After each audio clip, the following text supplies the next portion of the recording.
नाजरीन, Trump US presidential election जीत गए हैं, कमला हैरिस हार गई हैं। काफ़ी लोग एक चीज़ की तरफ पॉइंट कर रहे हैं, जेनोसाइड।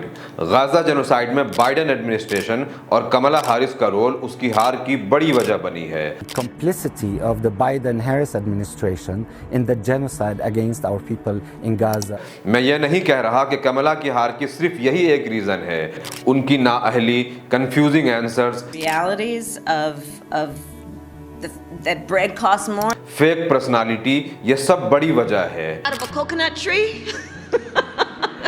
हालांकि इन सब के अलावा पूरे अमेरिका से वोटर्स ने आ करके ये कहा कि वो किसी भी जेनोसाइड एनेबलर एडमिनिस्ट्रेशन को वोट नहीं दे सकते हैं।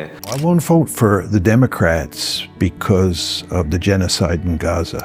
अरब मुस्लिम्स और अमेरिका भर के जिंदा ज़मीर लोग इलेक्शन में डेमोक्रेट्स को सज़ा देने के लिए तैयार थे।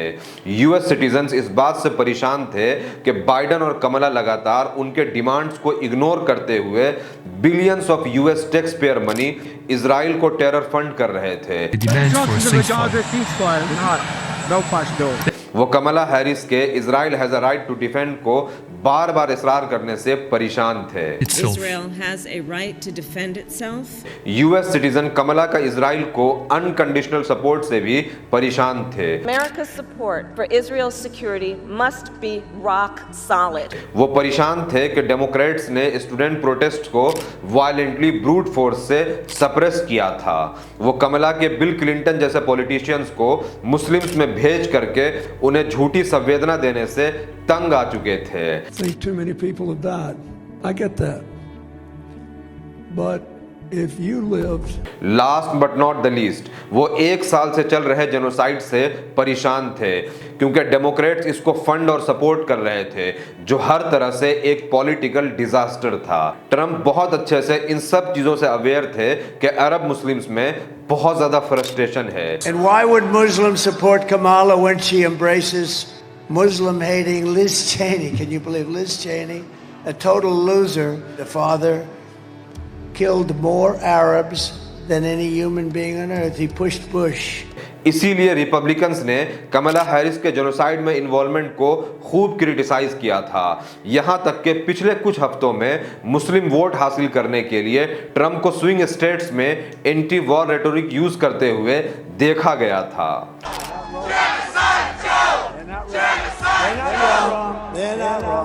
We want peace in the Middle East. We're going to get peace in the Middle East. They said he will start a war. I'm not going to start a war. I'm going to stop wars. Trump अपने approach में सच्चे हो या ना हो, ये एकदम clear है कि गाजा जेनोसाइड में इन्वॉल्वमेंट का डिसीजन कमला हैरिस के लिए बहुत ही कॉस्टली होने वाला था, जिसका उन्होंने काउंटिंग के फर्स्ट डे में ही बहुत हेवी कॉस्ट चुकाई है।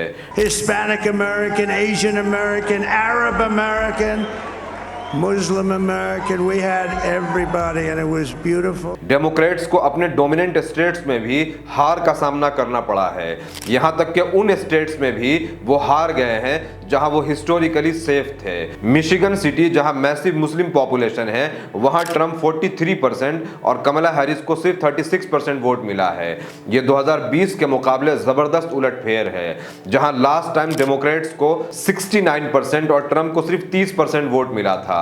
ये क्लियर है कि जेनोसाइड एक मेजर फैक्टर था और डेमोक्रेट्स को उसके लिए पनिश भी किया गया है, मगर फिर भी सारे डेमोक्रेट्स के साथ ऐसा नहीं हुआ है। फॉर एग्जाम्पल रशीदा तलायब, जो आसानी से अपनी कुर्सी बचाने में कामयाब रही हैं और 62% वोट हासिल किया है। ऐन मुमकिन है कि उनका प्रो पैलेस्टीनियन स्टैंड और गाजा जेनोसाइड को अपोज करने का उन्हें ये रिवॉर्ड मिला हो।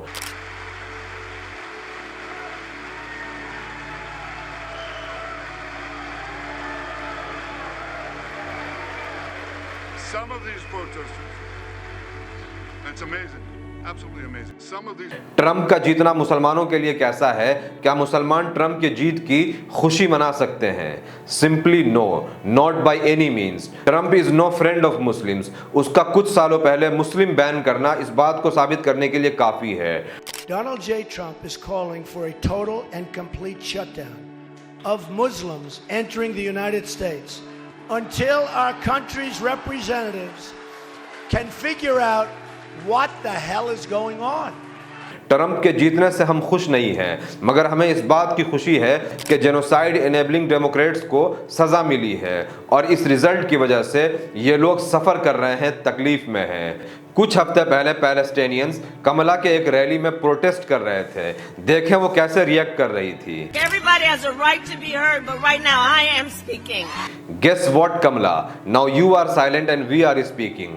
So you won't hear from the vice president tonight? Trump और हैरिस, रिपब्लिकन्स और Democrat, it doesn't matter. True sovereignty and rulership belong to अल्लाह सुब्हानहू व तआला। हमारे लिए आजमाइश या अजाब हो, इसके लिए लीडर अल्लाह चुनता है। हम दुआ करते हैं कि गाजा के लोगों की परेशानियां खत्म हो जाए। मैं यहाँ आपको रिफत अल-ईर के ट्वीट के साथ छोड़े जाता हूँ, जो शहीद होने से पहले लिखा था। वो कहते हैं कि Democrats must be punished for what they have allowed and supported. आज उसकी वो विश पूरी हो गई, मगर हमें गाजा के, पूरी दुनिया के मुसलमानों के, इंसानियत के पीस के लिए सही रास्ता ढूंढने की ज़रूरत है। इस वीडियो को ज़्यादा से ज़्यादा शेयर करें। कमेंट में ज़रूर बताएं कि वीडियो आपको कैसा लगा। Thank you.